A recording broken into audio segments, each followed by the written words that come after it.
I asked ChatGPT to roast some of the most hyped up books of Book Talk and it did not hold back. It ate up and left no crumbs. Hey all, welcome back to my channel Read with Bindu. Here we talk about books, book reviews, book recommendations and all the bookish content. If that feels like your jam, hang around. For today's video, I went to ChatGPT and I fed it some of the most popular or most hyped up books of the bookish community and asked it to roast them because why not? Okay, so first up we have Haunting Adeline by H.D. Carlton. It was published in 2021. If you have already read this book, you know the vibes. Dark romance, thriller, stalker, mystery, everything dark going on. Definitely not for the faint-hearted. So I asked ChatGPT to roast Haunting Adeline. Hear it what it has to say. It's a romance if your love language is stalking, kidnapping and trauma bonding. Think Beauty and the Beast, but make it a true crime podcast with spice. Therapy is expensive, so apparently we're just calling it plot now. Where's the lie? I completely have to agree with ChatGPT on this one. Haunting Adeline, people absolutely either love it or they hate it. They're on either ends of the spectrum, there is no middle ground. Let me know in the comments below whether you're someone who loved Haunting Adeline or you hated it. Okay, moving on. Next up we have A Coat of Thorns and Roses, also known as ACOTAR by Sarah J. Maas. It was published in 2015. It's a fantasy book and the book talk girl is just love it. Sarah J. Maas is one of the most published or most, her books are one of the most bought. The revenue she gets by selling her books is just too much because everyone seems to love ACOTAR and any book written by Sarah J. Maas. The girls just eat it up.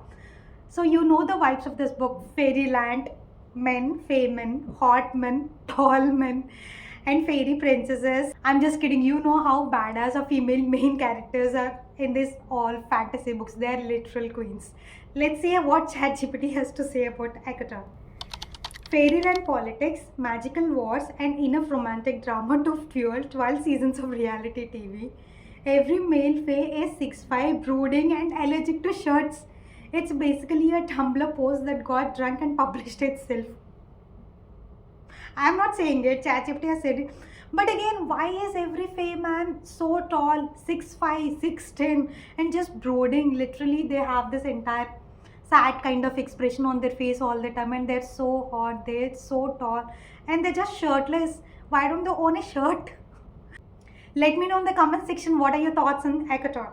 Okay, next up we have Sunrise on the Reaping by Suzanne Collins. It's a recently published book in 2025. It's a sequel to the Hunger Games trilogy after the Ballad of Songs and Snowbirds. You know what goes on around here. Haymitch, who is the mentor of Katniss Everdeen and Peeta in the Hunger Games.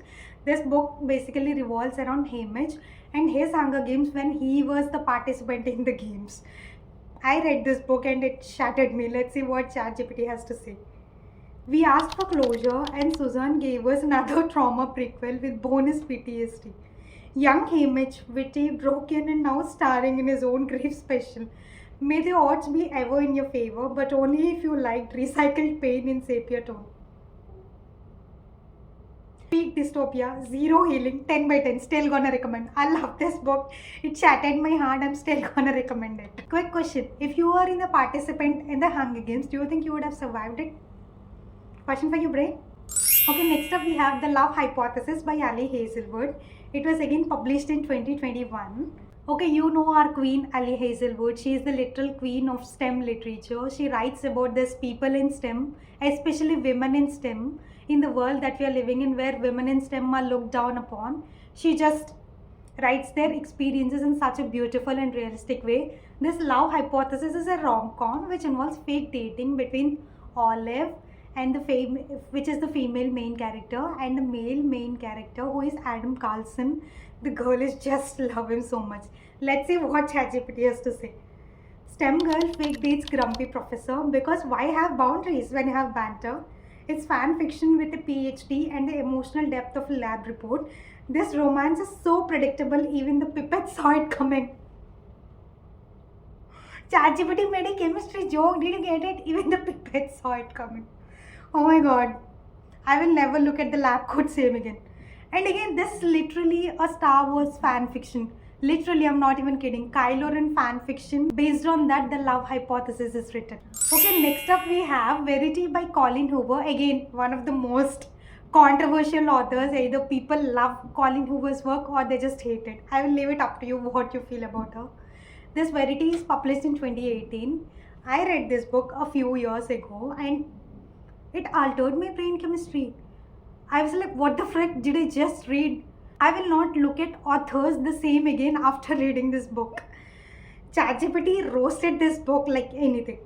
A thriller where the red flags are so bright they qualify as emergency flares. Plot is so wild they feel like they were written during a caffeine overdose. Verity may be fictional, but the trust issues she gives you are very real. Not kidding. The trust issues that I got after reading Verity, oh my god. It's so brutal, so gripping. The graphic details are so graphic. It just messes with your brain. Okay, that's all we have for today's video. That was ChatGPT versus BookTok. Not gonna lie, some of them hit a little too close to home. Some of them are my favorite books too. Oh, if your favorite book is roasted, don't worry, I'll let you roast me in the comment section. Please let me know what is your favorite book in the comments below. See you in the next one. Bye bye.